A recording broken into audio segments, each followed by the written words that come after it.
This is VSiN, the Sports Betting Network. The numbers told the story, they always do.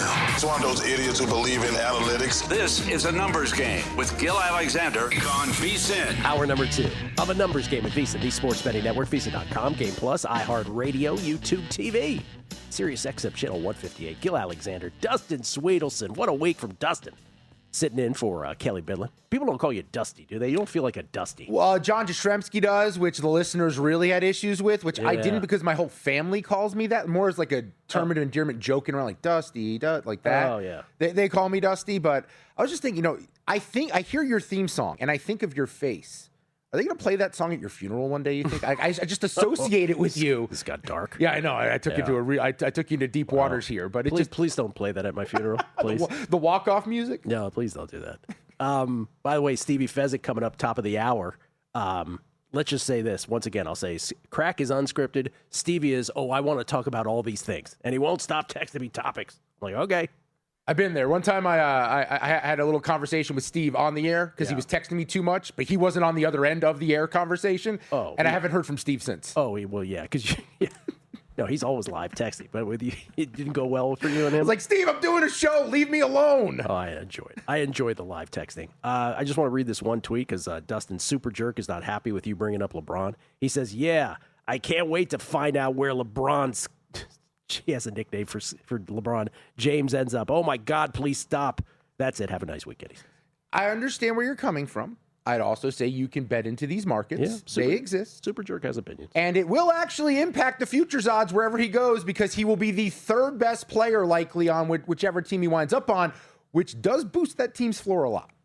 Ladies and gentlemen, he is the Bear. He works at Fox Sports. El Oso, Chris Fallica, who, by the way, puts out great videos every day for the World Cup on his Instagram, on the gram. We're calling it Insta or the gram? I'm not sure which one we're doing. I've always called it the gram. It's Chris Fallica. Even though I think the kids might call it Insta. The kids definitely do Insta. The cool people call it Insta. The old farts like me call it I gram. agree. It's the gram. We're super old that I even brought it up. All right, before we get into your plays today in the World Cup, United States...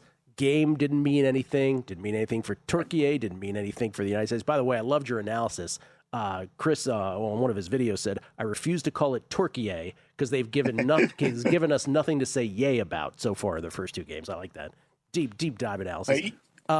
We lose 3-2, 98th minute goal. Do you care? Does it mean anything? No, not in the least. I shouldn't say I don't care. I actually care because despite the loss, I thought the response in the second half was really good. They went into the break and came out and got the equalizer earlier, and they had multiple chances to take the lead in the second half. But I think Pulisic coming in and getting some legs under him before they head into the knockout round, I think that was good. And I think the fact that you're able to get people some rest and get some people a little bit of playing time. The one cause for concern would be I think it did show that maybe our bench is not as deep as a lot of other nations out there, and that could potentially be a problem. But no, that was a good result because I think in a sense, too, the whole psychology of it now, like this kind of pumps the brakes a little bit on like, oh, my God, the U.S. they're going to go to the semis or they could get to the final or they're going to beat Spain. Or it pumps the brakes on that. Okay, they did lose, reset. Now you bring your A team out there for the Bosnia match, in which you're a massive favorite to advance. It's like north of $4 to advance. So they should get by Bosnia, but we'll see ultimately what happens. The match today, the Egypt-Iran match, really is going to determine potentially how far the U.S. could go, because that's the winner of Group G is who the U.S. will wind up potentially playing in the round of 16, and could be Egypt, could be Iran, could be Belgium. Chris, do you think the game flow changes as we go on, as we trim some of the fat of some of the lesser teams with this thing advancing to another round? Do you anticipate some of the games, the scripts, the potential scores changing as these games seemingly get a little bit tighter? Yes, I think we are going to see tighter games, lower scoring games, draws that would go to now add an extra time, maybe even penalties. I know we talked about that penalty prop before the World Cup started, about over 4.5 matches going to penalties. And I think if you look at the potential bracket, we could have a couple that are already set. We already have a Brazil-Japan matchup set for the round of 32. We have a Netherlands-Morocco match for the round of 32. Two matches that are probably worthy of being a round of 16 or a quarterfinal. I think one of those at least will go to kicks. And the draws have been very profitable so far. I would be looking to play draw a lot come knockout round time. Yeah, they have been profitable. It's been a boon for those of us who've played them rampantly. Of course, we won't be getting the same bang for our buck on those draw prices moving forward. No. That's the thing. Those big numbers are gone. Speaking of matches that could be a quarterfinal match, this banger this morning in Group I, Norway and France, the winner takes the group. Both are advancing no matter what. If it's a draw, it'll go to France on goal differential. That is happening concurrent with Uruguay and Spain. Let's start with France and Norway. I have to write up a little blurb for FoxSports.com on a wager for all these matches. The one that I wrote up was France first half team total over 1.5, just because I don't have a ton of respect. It's almost it's like plus 280. So I figured, let me find something here. Even Erling Haaland made a little quip after the other match saying, we'll probably lose to France. The danger is, and I know thoughts to Didier Deschamps and his family. I believe he had a parent pass away, and he will not be at the match today. A lot of times in these third group stage matches, France kind of just rolls out the ball a little bit and just kind of plays kickball, and really they don't go all out. So that's in the back of my mind. But the incredible depth of France, it might not matter. So that's why I figured take a chance, try for almost 3-1 on your money, look for France to score a couple in the first half. Coming up here in a few hours, Senegal, Iraq, and this one is a battle for third place, so it's seemingly an elimination game here. Senegal without their goalkeeper, most likely. He's dealing with an injury against an Iraq team that has a lot of defensive issues. What do you make of this matchup? Well, Senegal has been one of the more disappointing sides in the competition, but most likely they can bail themselves out with a big win here. So I played Senegal minus 2.5 at plus 165. You mentioned the Iraqi defense problems that they have. Obviously, Senegal have had some issues in their camp as well with accommodations, food, training, people getting paid, not getting paid. But there's still too much talent on this side with Nico Jackson and Mane and some of the other players that they have. I would expect Senegal to win quite handily today and be a bit of a problem for someone in the knockout round. All right, then it is Group H, Uruguay, Spain versus Uruguay, Spain being one of the matches. Cape Verde, Saudi Arabia, concurrent with that. I believe I messed that up earlier. These are the second wave of games today. Let's start with Spain, Uruguay. What do you have here? Yeah, I mentioned how Senegal were a disappointment. Turkey. Turkey. Sorry, even though they did get a little bit of a reason to say yay last night with the late winner, so we'll cut a little bit of slack there. Uruguay has been a disaster. Could not get a win against either of the two bottom minions in the group, Saudi Arabia or Cape Verde. Now they have to beat Spain in order to go through. And yesterday there were reports that there's kind of an uprising or a mutiny against Marcelo Bielsa, the head coach. This has potential. If things go south early, I think, for Spain to run up a big number here. Spain obviously looked much better in their second match, finally finishing against Saudi Arabia like they couldn't do against Cape Verde. I just don't think Uruguay have any finishers. I played Spain's team total over 1.5, laid a little bit of a price there to do it, just because the game flow is going to dictate Uruguay, which did allow two goals to Cape Verde. You would think that with the embarrassment of riches that Spain has, that they would be able to put 2 in as well, especially being that Uruguay is going to have to be a little bit free and try and get a goal. And you can't just play a compact style and look for like one chance to counter and take advantage of an opportunity of it. You've got to try and create. Spain will just hold the ball for 85% of the time, and you'll never get an opportunity. So Spain team total over 1.5, minus 155 was the best price that I had access to. Cape Verde, Saudi Arabia. If Cape Verde pulls this off, is this like the biggest surprise in the World Cup we can have in recent memory? Because coming into this, I did not know it was a country. It would be. I mean, we've already had one shock advance with South Africa getting through, but Cape Verde, they could. The second place finish is on the table for Cape Verde if they can win, or even Saudi Arabia if they win, they can get on 4 points and potentially finish second as well. In watching both sides matches, the first few matches, I think Cape Verde is clearly a better team than Saudi Arabia. I played Cape Verde plus 165 to win on the 3-way. If they win, they're going to get through. Though they'll be on 4, and they absolutely will get through. So actually, no, they'll be on 5 because they got a couple of draws already. Right? Draw with Uruguay, draw with Spain. I got that right. So yeah, they'll be through, and they can win the group if Uruguay beats Spain. So I did play Cape Verde plus 165 on the 3-way. To beat Saudi Arabia. Yeah, I'll repeat it again. If Spain beats, if Spain beats Uruguay, Spain wins the group. If Uruguay beats Spain, Cape Verde beats Saudi Arabia. Uruguay and Cape Verde advance, with first and second being determined by goal differential. If Spain and Uruguay end in a draw and Cape Verde beats Saudi Arabia, Spain and Cape Verde would advance, with first place being determined by goal differential. I guess you don't know what to make of the reports about what was going on in the Uruguay camp yesterday. Like, that is. Like, if the players are unhappy and don't like the coach, and I know they said, I hope we advance, but this can't end soon enough. That's not what you want to hear. Yeah, not good.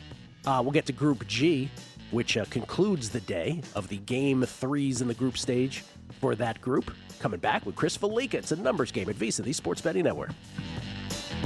You're here because you want an edge. That's what separates listeners from winners. But let's be real, mindset alone doesn't get bets home. Pros win because they've got the tools, the data, and the discipline. And now so can you. VSiN Pro gives you access to the same real-time insights the sharps use. No secrets, no fluff, just actionable info that moves markets. Tap the link and see why serious bettors are turning knowledge into profit with VSiN Pro.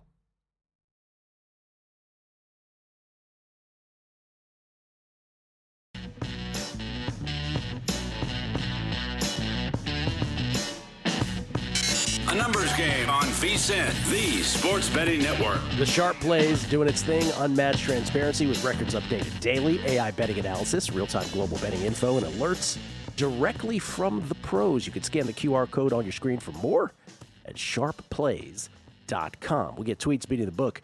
iHeart SEC podcast. Guys, it's IG, he says. Let's not think about it too much. So it's not Insta, it's not the gram. He says it's IG. I actually would roll with IG before Insta.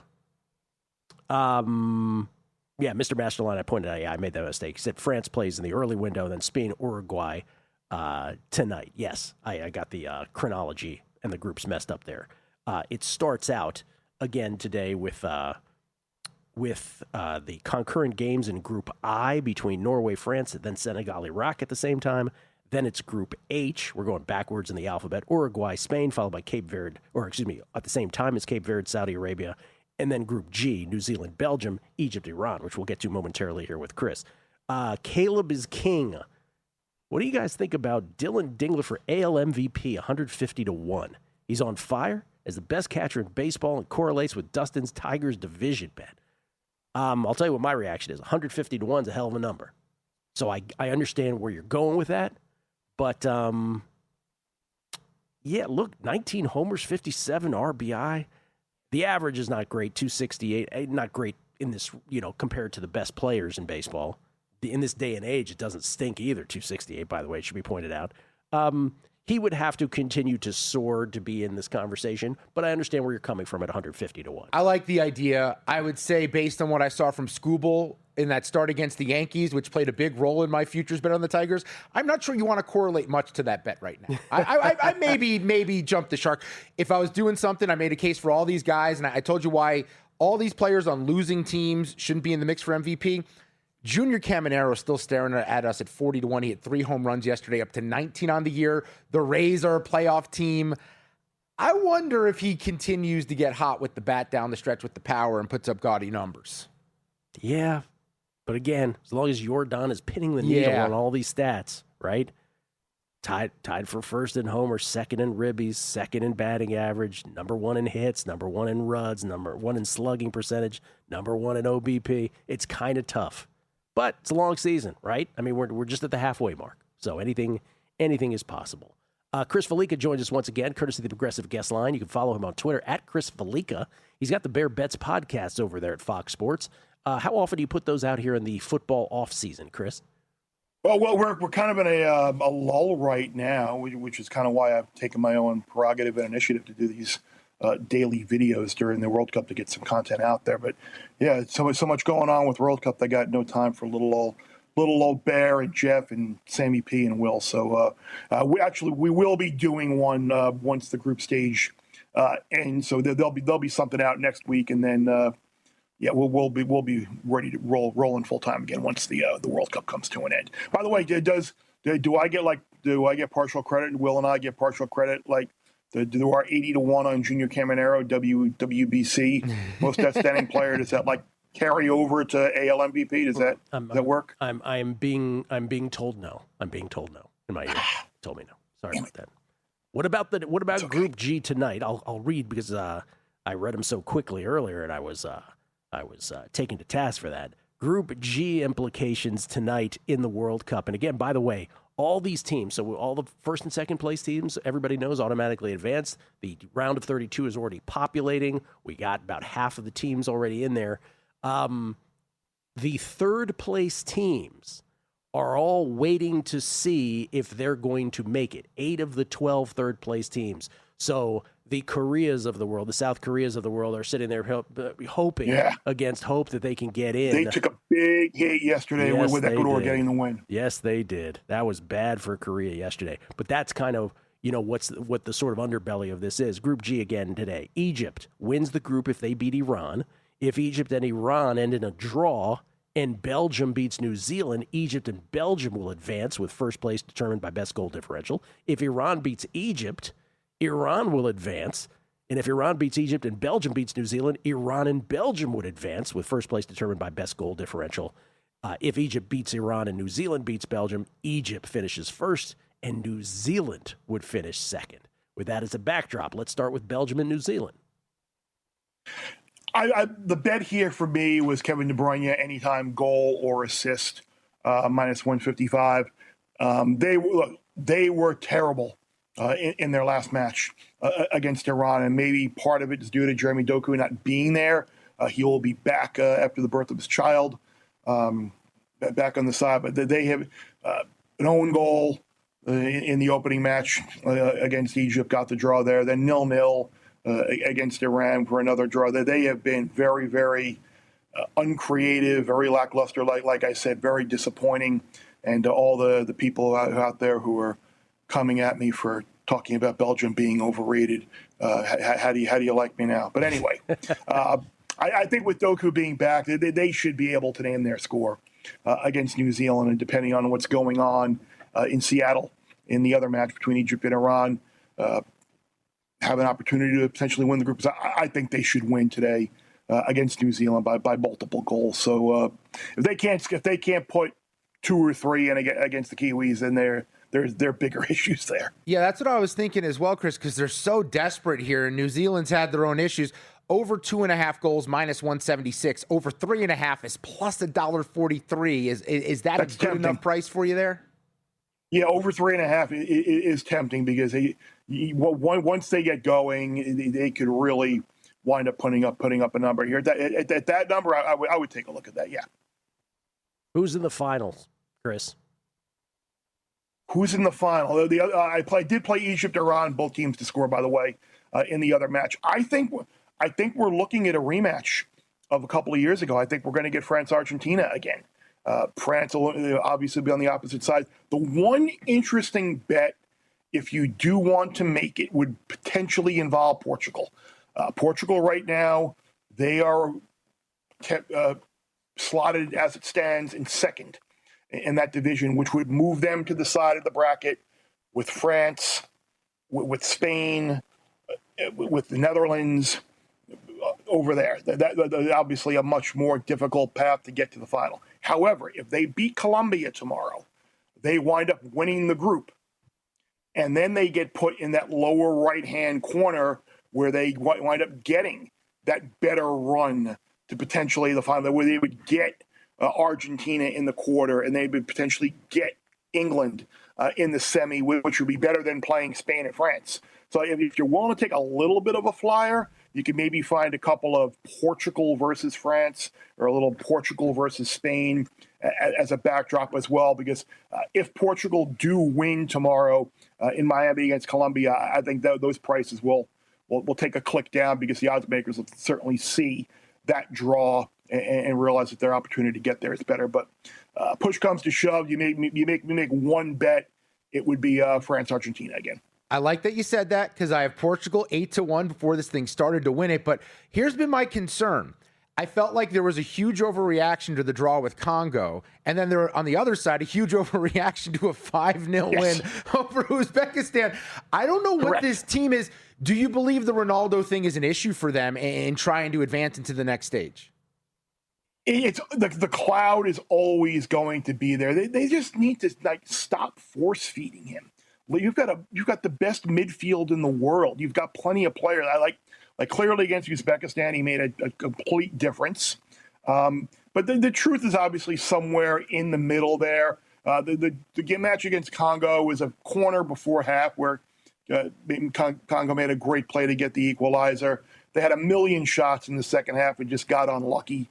And then you play a poor team in the second match, and you get an early lead, and things kind of go downhill from there. So they're not as great as they looked in terms of the attack as they were against Uzbekistan, and they're not as poor as the 1-1 draw against Congo looked in the opener. Chris, have you had a chance to look at the draw at Wimbledon yet? Have you had a chance? I did a little bit, and to echo your and Zach and Drew's thoughts, it does look wide open. Like, especially the women, you could put a bunch of names on the women's draw in a hat and tell me you could tell me Emma Navarro is facing Belinda Bencic, and I would say, oh, okay, sure. Like you mentioned, it might have been Drew that mentioned that Coco draw. That is a very, very weak draw. And we know Coco has had her tendency to struggle on grass, where it's more of a serve, and that type at her forehand could be a little bit of a problem there, and not getting into as many rallies. But the Pegula play I did like. I looked at that. I remember last year she had so much hype coming into Wimbledon. She had won the grass lead up and been looking and playing great. Wound up getting bounced right out of the gate. She is in Kokoro's draw. I think Pegula would be a good look to play, and the Iga draw is certainly no easy path for her as well. What you said before, like she could lose to Pliskova, she could lose to Iala, or she could wind up making a run here. But looks very wide open, which is great. We love having wide open betting events. Yes, we do. Chris, enjoy the soccer today. Thank you so much. Paul Carr on the World Cup next on A Numbers Game.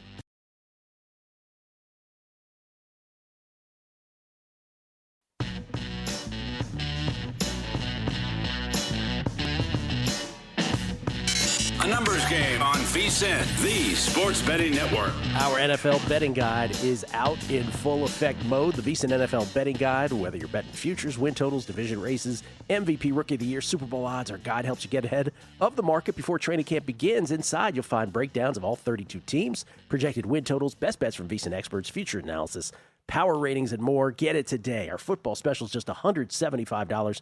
And the sooner you sign up, the more value you'll get with full access to everything we do across every sport through the Super Bowl. Talk about daily best bets, real-time betting splits from DraftKings and Circa, AI-powered prop projections, 24/7 video on the VSiN Watch app. All of that in a bag of chips. Head to VSiN.com/subscribe now. That's VSIN.com/subscribe. A couple of things from last night also that we didn't get to. So you see Marina Mabrey yesterday? This was an unbelievable performance in the WNBA. She scored 53 points, which ties Asia Wilson's all-time record for points in a WNBA game. Marina Mabrey of the Toronto Tempo, 53 points, 6 boards. By the way, she was 9 of 18 from behind the arc, 17 of 28 from the field. In 32 minutes, she had 53 points. By the way, Toronto crushed. Who did they play? Was it the Sparks they played? I can't remember who they played. But they were crushing, and they didn't take her out to like 1 minute left in the game. Yeah, I wouldn't have either. Yeah. I would have done the same thing. Should have let her go for the record. One more bucket, man. Yeah. Good on her, though. You said all that in a bag of chips. What's your go-to chip? I'm not a chips guy. Oh, my God. Yeah. That's the most anti-American slander we've heard.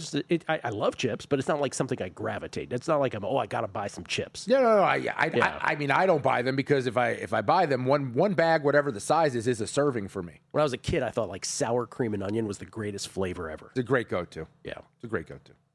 Can I shout out the graphics department real quick before we get to Paul Carr, because he's got World Cup thoughts. Kelly mentioned this off air, or maybe it was on air, but the other day. So could you all tell me who did this? Creatively, and I don't want to let their work get just go by the wayside. For every one of these nations, they have not only put the flag up, but they have in the blurry background put some iconic building or some national treasure in the background of all these countries. So shout out to whoever did that here at VSiN. And shout out to whoever tracked down all these flags. If they were wrong, I wouldn't be able to tell you. You don't realize that's the Cape Verde flag? Really? Well, and like half the flags have some version of the English flag within their flag. Paul Carr has been chiming in on the World Cup and on soccer for eons here on a numbers game. And for God's sakes, if Fallica gets to talk about the World Cup, so does Paul Carr. He joins us now courtesy of the Progressive Guest Line. You can follow him on Twitter at Paul Carr, CARR, True Media Network's Emperor. How you doing, Paul? I demand equal opportunity for World Cup talk with Fallica. So here we are. That's right. I'll start with the same question I asked of him, which is the appropriate question to ask of you. I actually texted you this last night also, which is USA loses, 98th minute, game didn't mean anything. Do we read anything into that, or we just kind of wipe it aside and it's what it was, substitutes? We don't care about that anymore. Don't care at all. I mean, I guess you could say for the vibes, it's a little bit of a bitter taste or whatever. But on the flip side, I think, Pochettino, manager, is just going to say, all right, look, we have room to improve. Here's things we can work on. Here's things we can do better. Don't get complacent, that kind of thing. So, yeah, not concerned about the result at all. How about the matchup with Bosnia coming up here? It's Wednesday, so we got to wait a little bit here. Looking at a minus 225 for the Americans, 6.5 to 1 on Bosnia. How should things shake out with them? I mean, it's about as good of a draw as you're going to get. That doesn't mean it's they're going to romp necessarily, but you said it, minus 225 or so. I mean, that's pretty great for a knockout stage game in the World Cup. So U.S. has a much higher ceiling than Bosnia does. Obviously, they have much better attackers on the whole. Bosnia is a very defensive team. So U.S. should win this. In some ways, Bosnia is not different than Paraguay or Australia from the defense first mindset. They're in a similar tier as well. They're obviously a European team, but not a top tier, maybe not a second tier team, depending on how you want to rank them. So the U.S. should do what they've done, come out fast. I'm probably going to bet them to score a first half goal again. Haven't looked at the numbers yet, but I'm probably going to do that because they've done it all 3 games, and that's just how they've come out. So it's a great matchup for the U.S. I wasn't going to ask this. I wasn't going to even give voice to it, but since I sensed a pregnant pause either before or after the word should there, let's ask it a different way. If the United States, I don't even want to say this out loud, if the United States somehow loses to Bosnia-Herzegovina, the level of disappointment will be what? High. Not as high, obviously, as if you go out in the group stage, but you're at home. It's a knockout game. You're heavily favored in, I guess you could say. So, yeah, it would be very high. It would be, we talked about round of 16 being par, which I guess would make round of 32 a bogey. Yeah. But I would say, given where they're at now with the vibes and how well they're playing, it would be more like a double bogey at this point. Okay, I was going to say, you said high, which I thought was understating it. Very high, I think, is getting more to it. I think it's even worse than that at this point, isn't it? Right. With the hype of those first 2 games, it would feel like a failure of a tournament in a lot of ways. Yeah, it would. Because, knockout games are it's a different thing. It's different stakes, different interest. It's kind of where the tournament really starts, especially when so many teams advance. So, yeah, you don't win a knockout game at home, a game in which you're favored. That's going to be a really disappointing tournament. Okay. What are you looking at this morning? All right. So today I've got Cape Verde and Saudi Arabia. I have the draw at plus 235. So we're into the simultaneous game. So stakes are obviously very important. So Cape Verde with a draw, almost certainly will go through. They may not go through today. They might have to wait till tomorrow, till the other third place teams are finalized. But Cape Verde would be on 3 points, and with 3 draws, they would have a goal difference of 0, obviously. And that's almost certainly going to get through.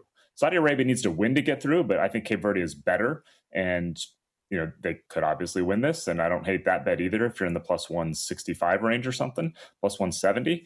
But I think the draw is a little bit more likely because they're not a super powered offensive team, but they've been pretty good defensively, even though they played Spain and Uruguay. So I like the draw here at plus 235 because that will probably get Cape Verde through. I like it too. Draw fest. Let's do it one more time. Yep. Did you think about doing anything with Senegal and Iraq? Because that was one that did jump out to me because the goalie issue for Senegal. I mean, I don't know what their backup is like. And then Iraq is not good on defense. I thought about something with the total there. Did anything jump out to you with this one?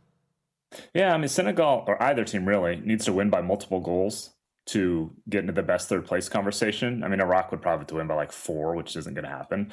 Senegal, so yeah, I thought about Senegal minus 1.5. That's about plus 125. Over 3.5 is what plus, over was like plus 130, I think. So I don't mind that. I'd probably, if I had to play something here, I would go Senegal minus 1.5 because they really need to win by at least 2 to feel better about their third place positioning. Tomorrow is the final day of the group stage. Yeah. The last game, 3s across the board. Let's go to the nighttime where it is, what is that, Group J? I'm running out of letters. Yeah, Group J, Algeria and Austria. You have a play in that one. Yeah, so some history first. So 1982 World Cup, West Germany and Austria are playing in the group finale, and West Germany beats Austria 1-0, so both teams go through. And nobody took a shot in the last half hour of the game. This was kind of a kick around. And the team that did not go through because of that was Algeria, who's playing here today. And that's why they have these simultaneous games. Yeah, they have these simultaneous games because of that. It's called the Disgrace of Gijón because it was played in Spain, etc. So because of that, we have simultaneous games. But this new format is going to motivate Algeria and Austria to get a draw. If they draw, they both go through. So I have under 1.5 at plus 155 here because if you watched any of Australia-Paraguay last night, first of all, I'm sorry, but it was the same situation. And that was 0-0, and nobody seemed, I had it on at the same time as the U.S. game, but I'm not sure, it seemed like nobody was crossing midfield or taking a shot within 20 yards of goal. So it could be a similar situation here. So under 1.5, plus 155. There's this added wrinkle that if you finish second, which is where Austria is right now, you have to play Spain probably in the knockout stage. And if you finish third, you get a better matchup. I don't really know how to factor that in, but I feel like if somebody scores, the other team's just gonna be like, well, it's not even worth it to try and figure out what we need to do or try to get 2 goals or something. So under 1.5, 155 is my play. And then looking ahead to Monday, Brazil, Japan, how do you want to play it? Yeah, I've kind of been fading Brazil. Hasn't worked yet, although I still feel like it was the right play going with Morocco, both in their head-to-head matchup and to win the group. Brazil got it on goal difference. Still don't trust Brazil is the bottom line. I'm not sure their midfield is good enough. I'm not sure their outside backs are good enough. Japan is a good, very good team maybe. They can pass, they can pressure, they can attack from all directions. They will find those weak spots in Brazil. So I'm playing the double chance here at even money. And this is where I remind everybody when we're into the knockout stage, this double chance is for regulation only. So this is basically Japan wins or it's a draw and goes to extra time. So yeah, I'd have that at plus even money here, or even money. The Disgrace of Gijón, which precipitated all these concurrent matches, which is a good thing. By the way, back in the day, called in Germany the Non-Aggression Pact of Gijón. In Algeria, it was called the Scandal of Gijón. And in France, it was called the Shameful Match. Wow. There you go. They're so dramatic. By the way, so we're hoping we don't get a shameful match in Kansas City after this one. By the way, how about your boy Alexei Lalas yesterday saying it was not only an opportunity for the Americans to win last night, but their responsibility. What's wrong with your boy, man? Come get your boy. It's a good sound clip. We're talking about it. Yeah, we are. Not anymore, we're not. Thank you, Paul. Appreciate it. You bet. Coming back on a numbers game at Visa, the Sports Betting Network.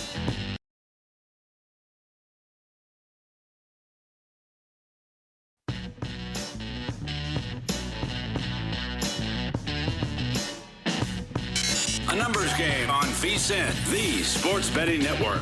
Back on a numbers game, un partido de números. Live from Circa Resort Casino, downtown Las Vegas, Gill Alexander.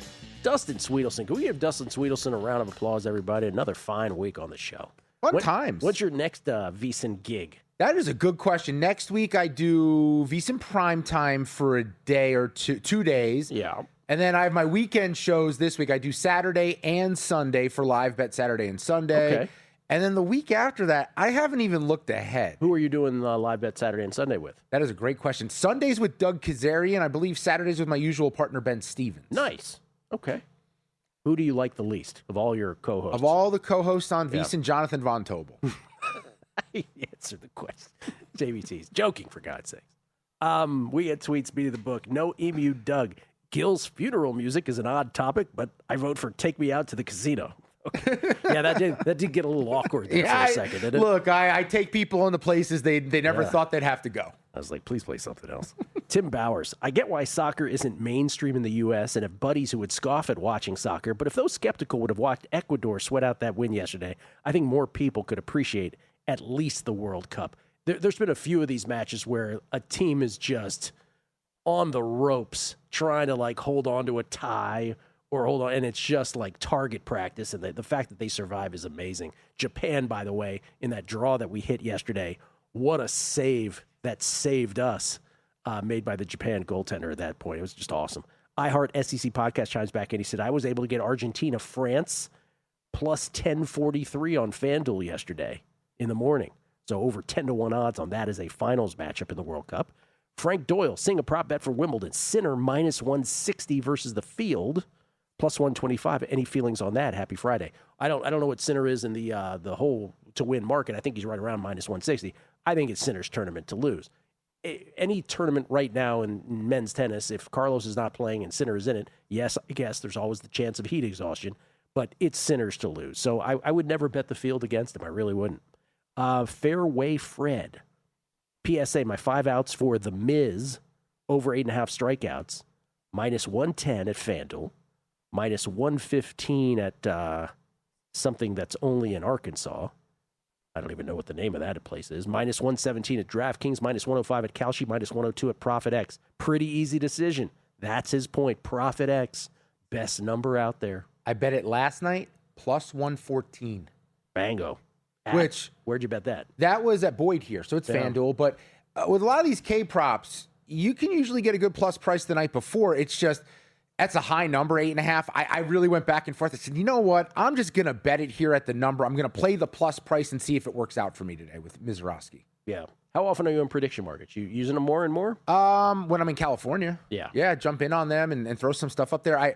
Early in the baseball season, I threw up some Dodgers stuff because I just like the number on one of the prediction markets out there, and that's just sitting in the account. And that's one strategy I've been doing. Every few weeks, I go, you know what? Let's throw a little bit of money on the Dodgers. Nothing crazy, but just pay for some of the mistakes along the way to win the World Series because it does feel inevitable here. By the way, do we have the June? I'm glad you brought this up. Do we have the June numbers, Danny, before Dustin leaves here? Because we failed to put these up yesterday. I want to put these up because, remember, we've done this now for 2.5 years. We've hit one winner, June of 2 years ago on the Astros. Remember, before that, we were like one win behind on a 65-1 on the Guardians, missed by another win on the Guardians, one win again the following month.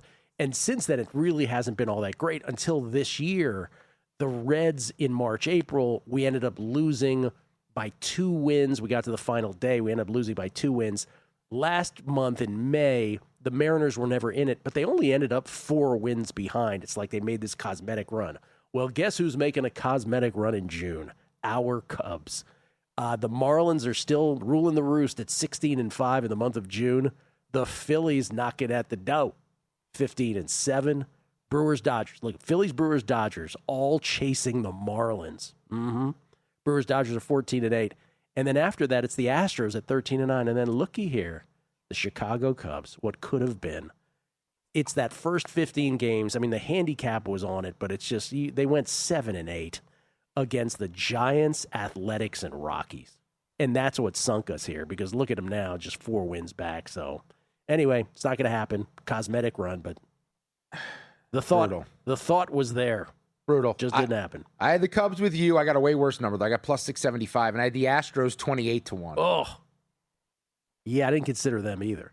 Look, I'll say it again. If the Marlins end up winning this, I'm not going to care for a second. Because I just never...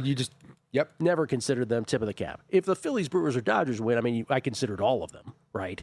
But the Phillies at that price, though, is just such a tough sweat. Yeah. Look at these are the current odds now on the right side of the screen. So you can still bet this with 5 days left in the month. You will see that the Marlins are the favorite, minus 165, followed by the Phils. This is generally in order. In fact, it is exactly in order. Nobody taking a bet here on anything beyond the Astros, though. Again, with only 5 days left, the Astros 3 wins behind. Remember, at William Hill Caesars, if you bet this, it is a dead heat if there's a tie in total number of wins. If you bet this at Circa, it will come down to tiebreakers. Fewest losses being the first tiebreaker if they're tied in wins. Best run differential being tiebreaker number 2 if it comes down to that. But the Miami Marlins, man, 16-5 on the month. And they finish on the road, 3 in St. Louis, and they will have 2 of their series in Colorado, which maybe that hurts them, but I don't know. They've got a nice little cushion there. Yep. Bets today. I am on not the Paul Carr draw because, again, not enough bang. I was on the Japan draw yesterday, which I talked about here on the show. I was not on the Paraguay draw late last night, concurrent with the United States game, because the number on it was so low, it's plus 130. I'm not sitting through 90 minutes plus added time for a plus 130. I'll tell you what draw I am playing, though, this morning. The banger between Norway and France, plus 378. Remember, winner wins the group, tie, and France will win the group on goal differential by 1 goal. I got the draw at plus 378 in this one. This also has golden boot implications, Dustin, where Lionel Messi leads with 5 goals right now, but both Kylian Mbappe and Erling Haaland have 4 goals respectively for France and Norway. Obviously, this is their first shot at passing Messi. Messi will have something to say about it tomorrow, I believe. I feel like when Mbappe scores, the arena should be playing Hanson Mbop. You are not the first to make that joke. Joe Pita beat you to it. Well, what I said to Stormy last week, and she didn't know where it was coming from, but you're old enough to remember this. When that song came out, I was around the age of Hanson. I had a crush on the youngest one until I found out it was a boy. Okay. Ladies and gentlemen, he has taken down managers today. He has insulted Cape Verde, and now he admits to a crush on one of the guys in Hanson. One of the Hanson brothers. Mbop was a little banger, though, at that time. Though, Speaking you know of bangers. what? I played it in the car the other day. I was, you know what? It puts you in a good mood. Oh, my God. Dustin, we almost got through it without that admission, but we couldn't get to the finish line. No. One day I'll rub off on you a little bit, Gill. I'll take you take you into the dark places. All right, what do you got? You got a bunch here. Well, I'm on the Mizorowski prop, and I normally wouldn't go over an 8.5, but he's a bit different. He's a unicorn, and he's averaged 12 punch-outs per his last 4 home starts. Chicago's strikeout rate, it ballooned up to 29.1% in the series against the Mets. Their normal average is 21.3%.